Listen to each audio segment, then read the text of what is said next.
Suzie, hi, welcome to the Female Startup Club podcast. Thank you so much for having me. I'm so excited to be here. Same. I want to give our listeners a little bit of context because I was lucky enough to hear you speak a couple of weeks ago and to hear your origin story. And that's how I came to know about you and what you're doing with Boob Armour, which is just such a brilliant and amazing concept that it's one of those things that I'm like, how did this not exist before? Like, it's just so weird to me. But anyway, I met you a couple of weeks ago at the One Roof pitch, and I've just been so excited to have you back on the show to kind of relive the story that you started telling us that night. And I guess I'd love to start by kind of going back to your story, your origin story, and the catalyst that led you towards Boob Armour. So in my late 40s, I found lumps in my right breast. And when I went to my breast cancer surgeon, she asked me if I'd ever received a trauma.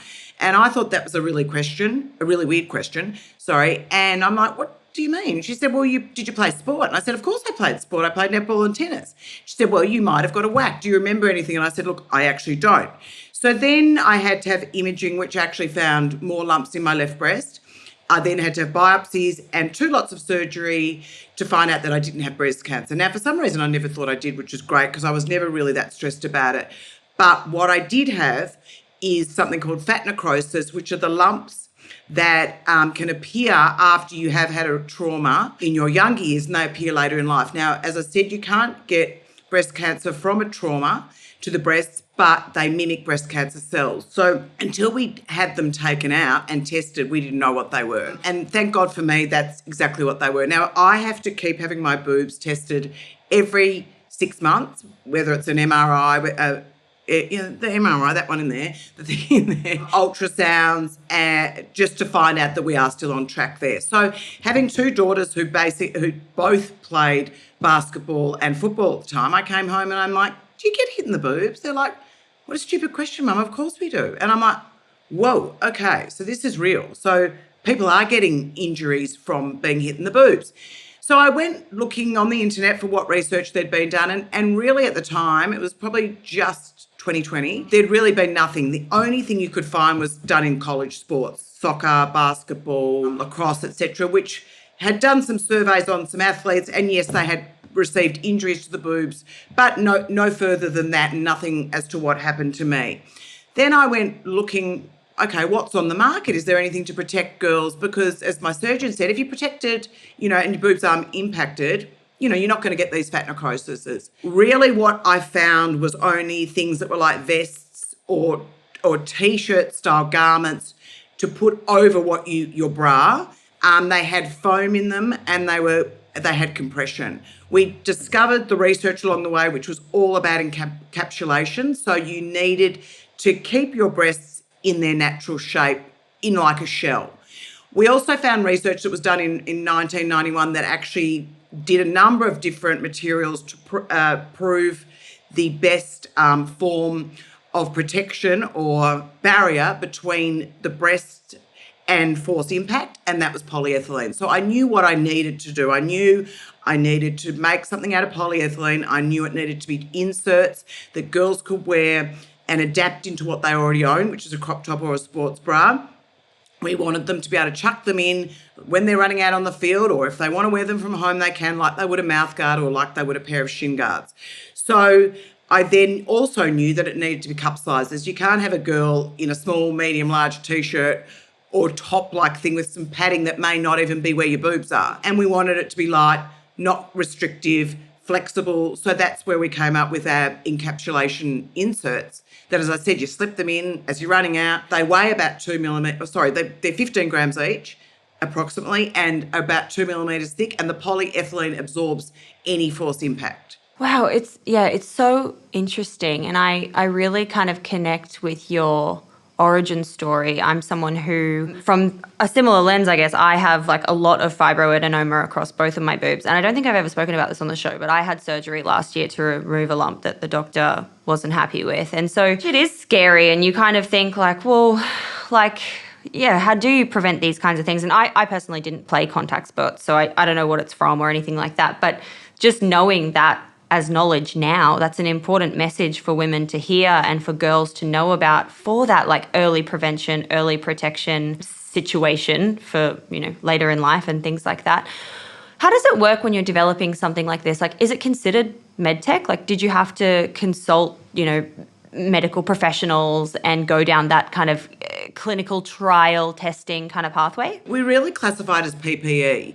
So we did consult obviously with surgeons, physios, and then we knew what we needed, as I said to you earlier, and then we trialled it on athletes across the board. And what was the most amazing thing was, as soon as they put them in, and they got something come to their chest, they're like, oh my God, I can't feel this. It was a lot of consultation and about 6 months worth of trial with different areas, as I said, with physios, trainers and athletes, and obviously getting of what we really needed from the surgeon to start with. Right. And so in that early kind of, 2020, when you're starting to do the research, you're starting to do the development, and you're getting yourself to kind of like prototypes and then to launch, what was the kind of capital that you needed to initially invest, and how were you funding the business in the beginning? So funny enough, I think I thought when I started this, I was doing it only for my daughters. It was like, I'll need 10 grand. So I did a website, and that probably cost 10 grand at the time. And as I said, we just, I paid for, my samples and things like that along the way. And even to date, we've still bootstrapped the whole business. So, which, has its downfalls, obviously, to try and scale. But, it's still good at the moment because I still own them, the shares in the business. I was probably really naive when I went in thinking how much I needed. And how do you think about working capital now, and kind of, do you approach the money piece of the business through grants or R&D tax benefits, or are you thinking about getting investors, or do you use debt? Like, how are you kind of growing? Because I know from when we spoke, and we'll get into the marketing piece, you've got, thousands and tens and thousands of units. So I'm wondering kind of how you're managing your cash flow. Well, you know what? That was another thing too, which I was really naive about cash flow. Someone once said to me, cash flow is key. And I'm like, what are you talking about cash flow? And then I started having none. So then I really realised, that is key to every day. That's when you can sleep again, when you've got that, money coming in. Those 2 a.m. wake-ups, whoa, a woman my age, it's not fun. And then the stress starts coming in too. I do get the EDMG grant for exporting. R&D, for some reason, I don't know why I couldn't get that at the time. I still don't really understand the reason. There's, I did apply for the BFF grant years ago, and I was one of those, I don't know if you read about it at the time, I was one of them who was told yes, then no. Oh, yeah. I've seen what's happening in the media now. For anyone listening, the Boosting Female Founded or Female Founders grant initiative from the government is going through a bit of a shitstorm, it seems. Well, they also, about the last month ago, they sent us an email. They wanted us to do a survey, but they didn't BCC. They put everyone on it. And you should see the replies that people are saying. It's actually quite funny but quite terrible at the same time. A blessing in disguise and a big boost was obviously selling into Rebel Sport. That was a really big purchase, which was done, that was June last year. So even in 2020, when I was due to actually launch, it was March, and it was the day before COVID was announced, and our press release was going out the next day. So I said to my PR guy, who was actually a friend at the time, well, still is, but, at the time, I said, I think we should hold off. There's some virus people are talking about. So we did. And then we went into lockdown. So that actually changed our whole strategy. So we were actually really targeting community sport at the time. Our product is a grassroots product. So we really want to get into the hands of the young girls, obviously via their parents, the moment they start playing sport. So if you're an 8-year-old and you're taking up AFLW, you pack your mouth guard, your boob armour, your footy boots. So you can obtain an injury when you're flat-chested that actually presents itself when your breasts grow, which could be deformity, asymmetry, and we also know that a lot of teenagers stop playing sport because of their boobs. That's, I think in the UK it was like 78% or something give up sport in their teens because of a body and specifically their boobs. So as I said, that was a great boost. But, it's very much because we're creating a new category as such, so much needs to be spent on marketing. And, we've made a lot of mistakes through advertising because we're not hitting the right people. It's been a lot of trial and error. no one's looking for breast protection. We're still creating that need. Yeah, you need to educate the market first. I'd love to kind of go back to kind of the time around launch and preparing to launch. I know that you were saying you were going to kind of launch around COVID, then COVID happened, you decided to change your go-to-market strategy. Let's talk through what the go-to-market strategy was and how you did start actually putting the word out there that led you towards getting these kind of big partnerships with someone like Rebel Sport. Sure. So actually, COVID was in a way a favour as well, because it actually stopped us to just, do some things we probably hadn't even thought of. I hadn't applied for trademarks and I hadn't done patents either. So, we got the ball rolling there, and that was good because I hadn't gone to market yet. So, in a way. But what was interesting too is, my husband's in real estate, and real estate agents were one of the first to have to be stuck at home. So when and remember, we didn't know how long we were going to be stuck in COVID. So the AFL had kindly given us the, state by state areas to really focus on, which we started making phone calls. Now, people wouldn't speak to me. Men in presidents of football clubs were like, nah. So I said to my husband, can you get on the phone and talk man stuff and then talk about the product? He's like, sure thing. So he did. And he's he's a sales guy. He's an ex-footballer, so he talked man stuff and then they'd have the conversation. But what happened was, because a lot of the clubs rely on, sign-ups and everything, and that wasn't happening that year, a lot of them went broke. So that was why we really had to change the strategy to go into retail. But strangely enough, it must have been one day I was really bored just sitting at this desk I'm at now, and I thought, I'm going to reach out to Rebel Sport. And they responded, and I started having these Zooms with the guy in Sydney, and he's like, unreal. We'll trial it in 30 stores and then we'll take it from there. Well, then it was like he just ghosted me. Or I thought he died, actually. I was like, what's happened to this guy? He's fallen off the face of the earth. Anyway, last year, in about April, I decided to reach out. I'm like, hi, Suzie Betts, you may not remember me, blah, blah. He goes, oh, yeah, of course I do. I wear shoes, footwear. And I'm like, oh, you just changed positions, forgot about breast protection. But in hindsight, that was a blessing too, because I think we were too early for the market then. So then he put me on to the buyer, the football buyer. I flew up there. We had a great chat meeting, and then they went into store, which has been, a great. But before that, end of 2020, we started working with Sports Power, which are regional stores. And then we're also going into Intersport this coming February, which are more regional stores. Was that kind of the main driver for you then in your revenue? It's partnerships and retail and more of that focus versus direct to consumer sales via the website? Obviously do direct to consumer, but what has the pattern now is it's all overseas buyers. So we're really working out the best way to really launch globally. So at the beginning of this year, I think I said this in the One Roof thing, but I became a top 10 finalist for a VC company in the US. So it's called Stadia, and they have an accelerator program. So there were 750 global sports brands that applied, and I made it, as I said, to top 10. I had to go to St. Louis, Missouri and pitch, which I think I said also. I was glad I didn't have to go back there because I didn't like it there. But great experience though. It was amazing. I took my daughter with me because she was going off to Canberra to ANU this year, but she's had a business herself, which she started at 16. She's actually made more money than I've made, which is pretty disappointing. But I said, you can come and watch how this all works. So we had to pitch I did have to pitch in front of 100 judges, and they were from Under Armour to Adidas, Nike. There were obviously investors as well. There was people from the college system. There were people from the Olympic Committee. They all had to vote, and I didn't make the top 5, which is fine because I was the only woman, I was the only consumer product, and I was up against betting and esports. So wait, no women made it into the top 5? No, not a sole founder, no. Oh man, did you call that out? Well, I sort of didn't at the time, but I did afterwards because I was like, this is really weird. They were all guys.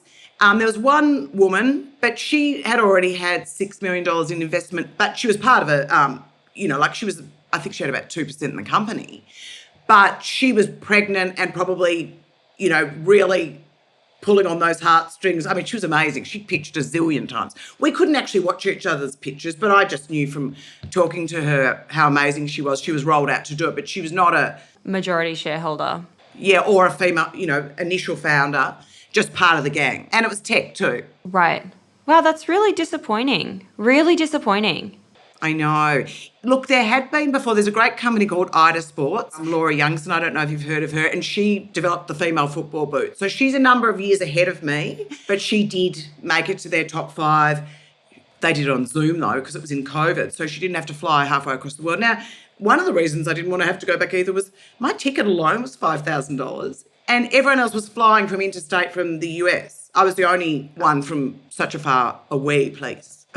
I'm wondering, though, since kind of doing that, was there any follow-up from those companies? Having someone in the audience that is high up in Adidas or having someone that is, high up in Under Armour, did that lead to anything after? Well, it was interesting because I actually got a cease and desist from Under Armour in 2021.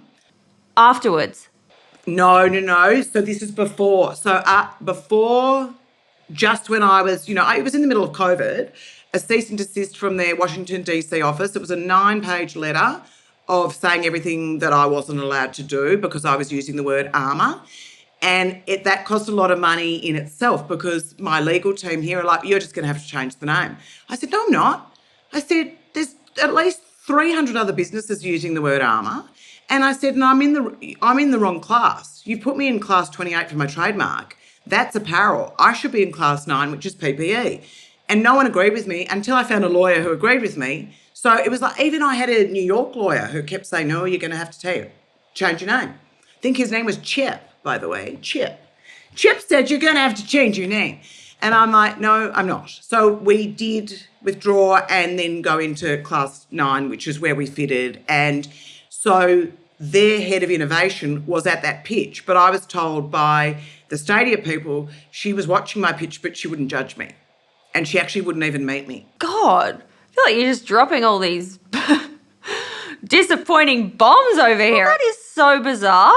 It was so bizarre because one woman to woman, she should be loving me that I'm actually doing something that complements their apparel. As I said, I'm not infringing on them at all. Other than the word armour, my product fits beautifully in your crop top like it does a Nike one, like it does Adidas, Puma, etc.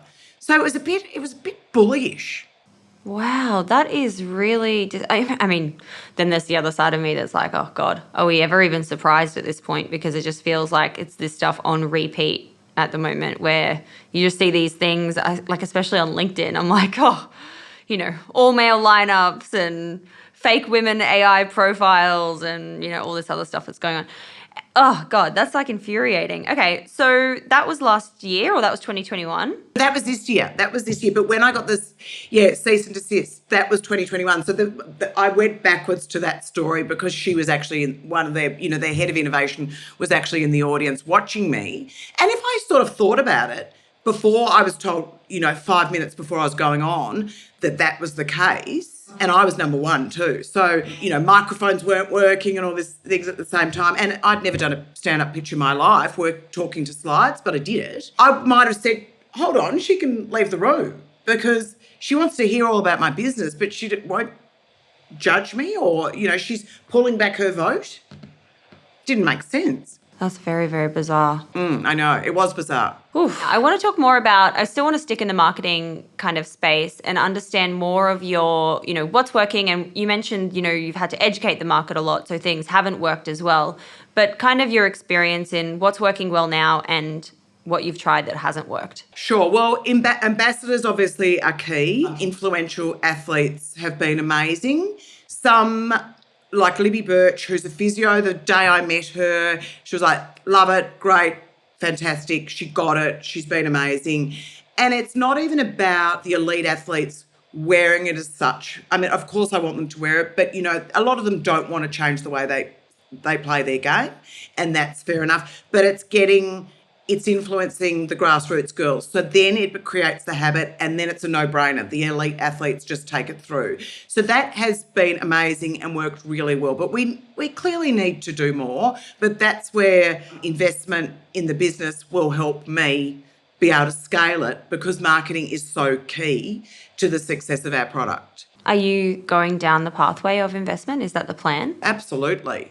But I've changed my way on that. Maybe 2 years ago I would have said, just give me the money. Just give me the money. Now I want strategic investment. I want, people to share the vision, to want to be able to grow it, to see the potential. I've had some great conversations, and, you've got people who get it straight away, and then you've got great conversations with people you think get it, and then they send you an email and you just didn't get any of it.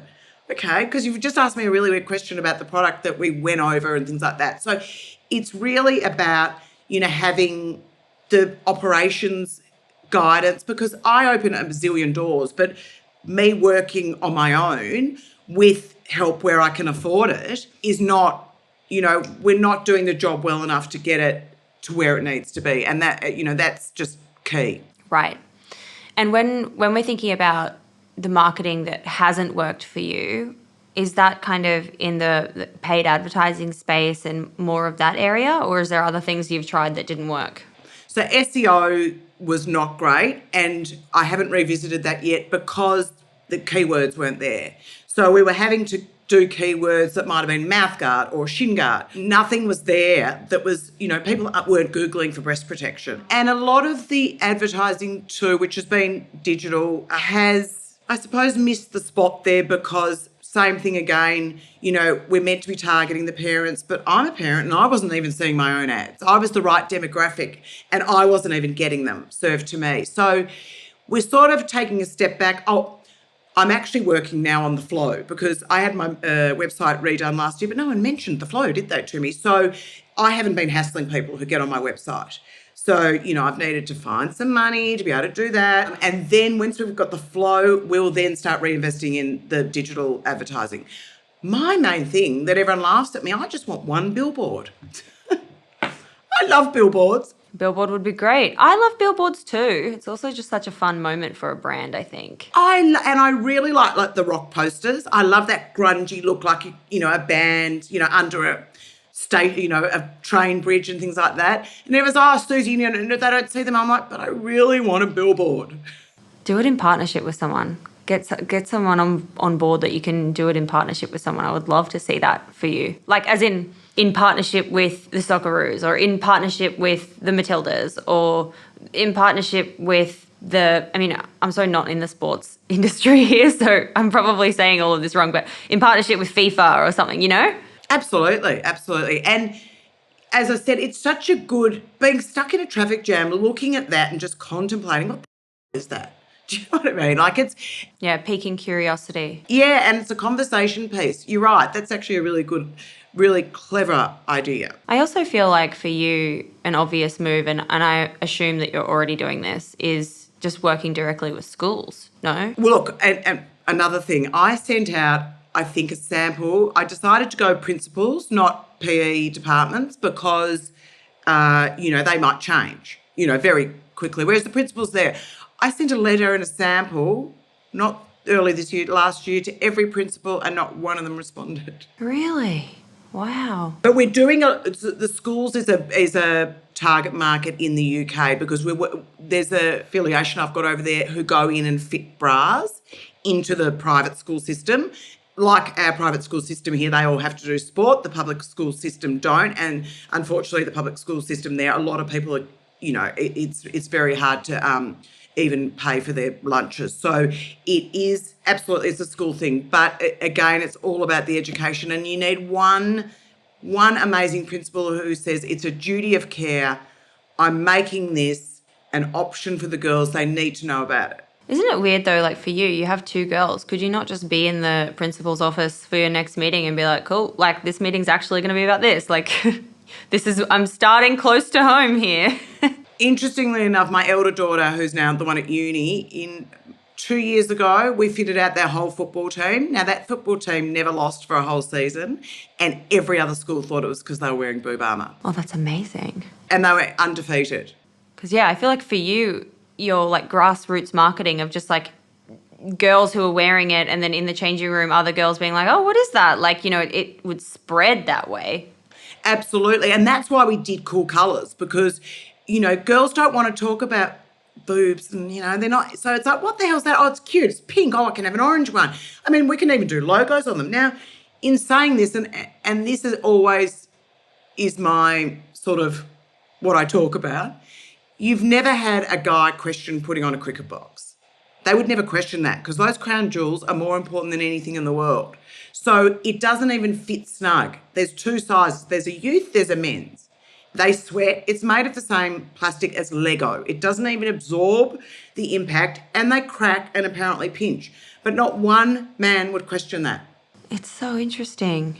Isn't it bizarre? And you'd have a zillion in the PE department at a high school. Well, let's hope they own their own, God. But they wouldn't question it. And apparently someone said to me the other day one of the, you know, Australian matches the other day, the guy walked out to bat and he forgot his box and someone ran out. The game stopped and they ran out his cricket box. The gender gap in you know, another area. That's right. Exactly. I want to talk about, you know, with 2024 basically on our doorstep now, I want to talk about goal setting and how you're kind of thinking about your big goals for next year and what you're really excited about achieving. Sure. So we have really identified that soccer and AFLW are really where the growth is in female sport. Obviously AFLW here, but soccer currently has 30 million girls playing. FIFA have predicted that by 2026 it'll be 60 million. Around the globe. Can you imagine if we had a mandated product like a mouthguard or like shin guards or like a cricket box, you couldn't play without having breast protection, which is so key. So important. So that is one of our goals. My long-term goal is to make it mandated globally, but we're really hitting our strides with the international market for next year. And when you think about, you know, that goal, for example, with FIFA, like coming out and saying that it's going to be 60 million, you know, in the next couple of years, how do you develop a partnership with someone like FIFA? Like, is that just you reaching out, you know, following up, all that kind of stuff? Or like, what does that look like? How do you get a partnership with someone like that? Well, interestingly enough, I did speak to the head of women's in Switzerland maybe 2 years ago. Sarai Behrman's her name, and she was divine. She's like, I love your product. I love what you're doing. I just don't know how we can work together. And then I've spoken to FFA here. They were sort of, oh, yeah. It really needs to, I suppose, if we can accelerate the process of going down the path of mandate, then there's, you know, it's just going to happen, isn't it? But it's not that easy. Because even when I have conversations with women, some love it, some don't get it. So you got to be speaking to the right person. Yeah, absolutely. Something I want to talk about more on the show, because it's something that I struggle a lot with, and I'm just curious to understand how other founders are handling it, is all kind of around, you know, we all face challenges, business is difficult, but mental health specifically, I feel like anytime I speak to someone, you know, it feels pretty like across the board, people struggle in lots of areas of life. I guess what I'm saying is more like entrepreneurship is hard. Burnout and overwhelm is a real thing. And I'm just wondering for you, you know, have you experienced that, and how do you kind of balance, you know, life and taking care of your brain? Well, I love that question because no one tells you when you're a startup about the emotional side of it. And I suppose the whole cash flow thing, which I never thought about, it has been the biggest thing that keeps me up at night. Now, I'm at the age where, you know, you don't sleep that well anyway. So at 2:00 in the morning, if I wake up, that brain starts going and everything is worse in the middle of the night. And I'm like, I'm going to have to shut the doors. I'm going to have, this is just terrible. And then my husband starts snoring and it can be really stressful. And, you know, I'm so obsessed with this business too that I used to do a lot of sport. I really have given up a lot of the things that I normally do, which is so key for my mental health. And that was what I was thinking about the other night when I was awake. I need to start doing those daily walks. I need to get back into tennis. I used to play tennis 3 times a week. I haven't played in 3 years. That's why we want to keep the girls in sport. And by protecting them, that keeps them in sport, not only for the physical side, but the mental side. We all know how good we feel after we've burned some energy. You react better. But it's a really important question because I think no one thinks about it. I've got 3 kids too. I had a son finish year 12 this year, a daughter last year, and I've got 1 year off and then another one doing year 12. So, they do say to me, Mum, are you listening? And I'm like, yep, but I'm not. So I'm not there.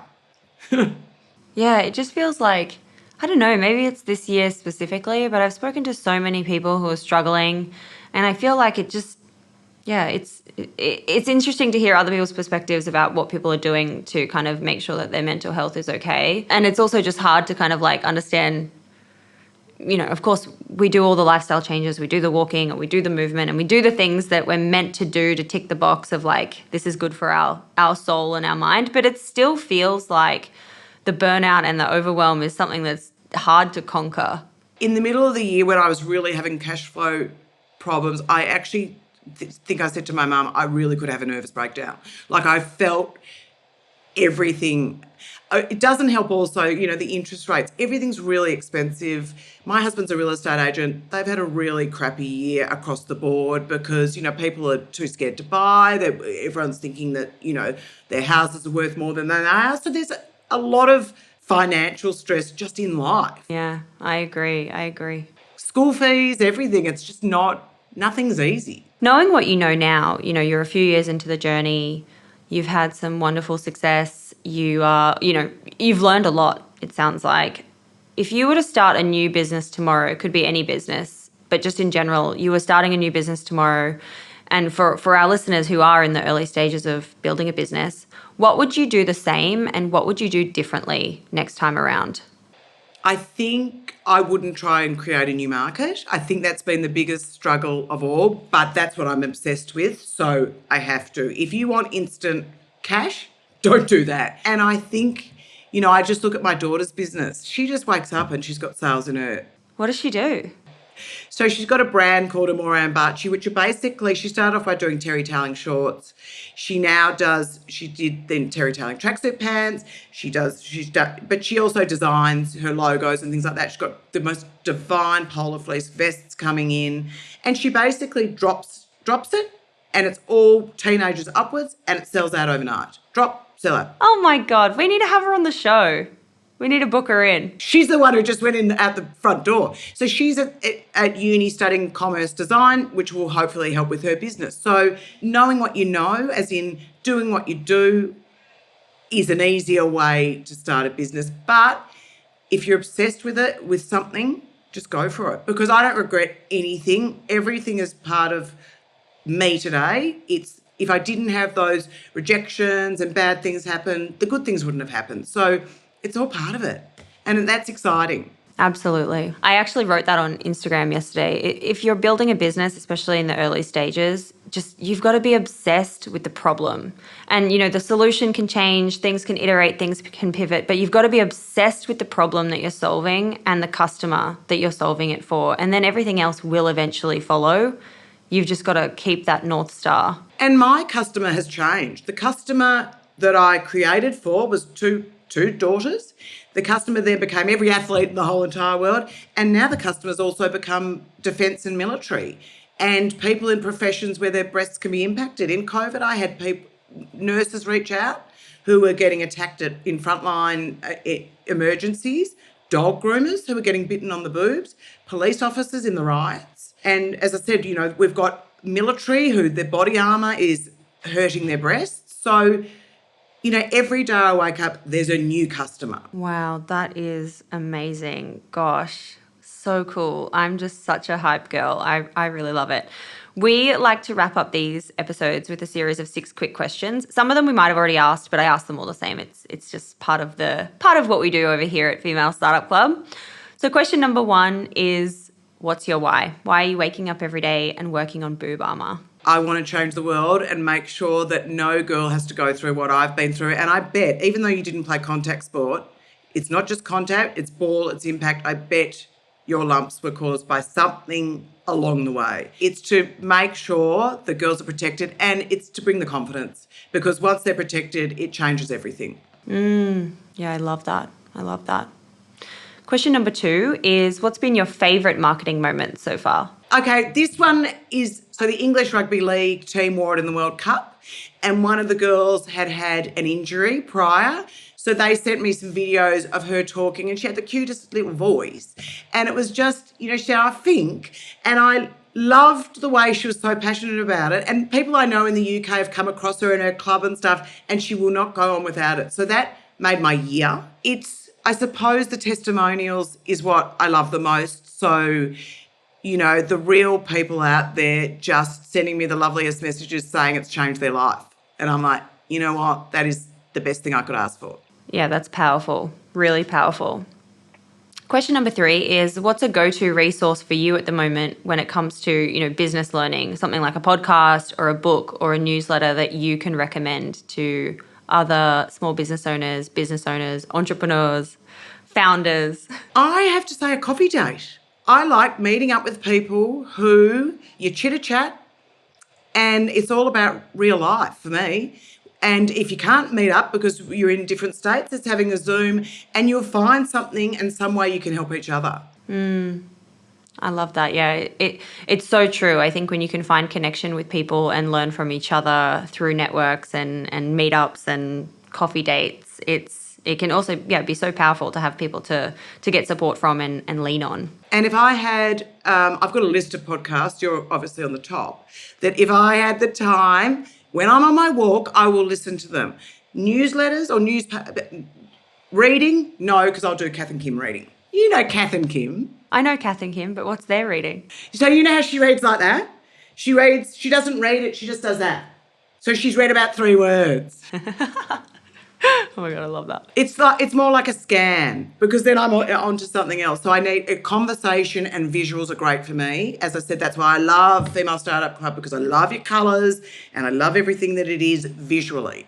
Yeah, I think that's the same for me, actually. I'm someone who I need things very visually pointed out to me. And to keep my attention, I need to be stimulated in what I'm looking at. Question number 4, where am I up to? Question number 4, how do you win the day? What are your AM or PM rituals or habits that make you feel happy and successful and motivated? Well, business is when I kick some goals, whether it's an order, whether it's meeting someone who loves what I'm doing, they make me do a little dance. I get very excited by things like that. And in life, it's just making sure my family's happy. At the end of the day, if someone's upset, I go to bed upset. You feel the pain. Or a broken heart, you feel that pain like it's yourself. Question number 5 is, what's been your worst money mistake in business and how much did it cost you? I've done a few sponsorships, which another time in COVID when I got a bit bored, and really there was no return on investment. Some of them I haven't even heard of, and then I just get a bill.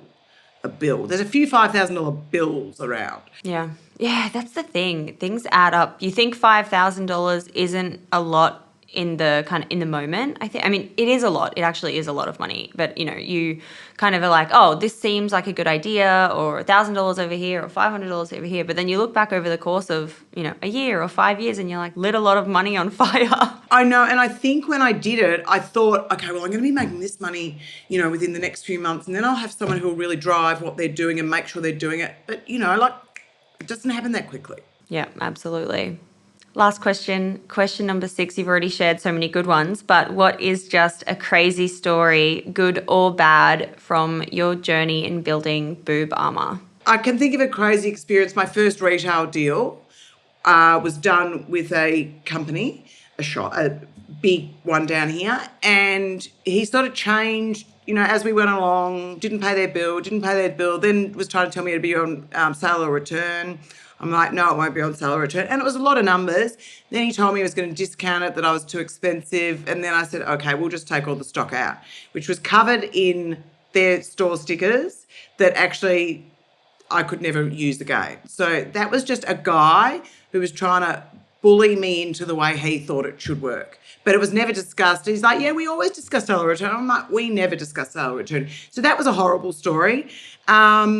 And really, you do learn on those. So I mean, but the great ones are when I go around to like a football club and do a fitting, and the girls put them on. We've got the samples, and then they won't take them off and they start like jumping boob to boob because they know they can't feel anything, and they're great. And then I'm like, if you take those off, I can give you a new pair in a package. But they make my day, and I could travel like it might be 8 o'clock at night. 200 k's away, and we come home, and I'm just like so happy. I'm like, that's made my day. Oh my God, yeah. That is, yeah, brilliant. Honestly, Suzie, thank you so much. I've loved chatting with you. I'm such a hype girl. I'm so excited to watch your journey and cheer for you on the sidelines. Oh, thank you. And everything you're doing is phenomenal. So keep doing you.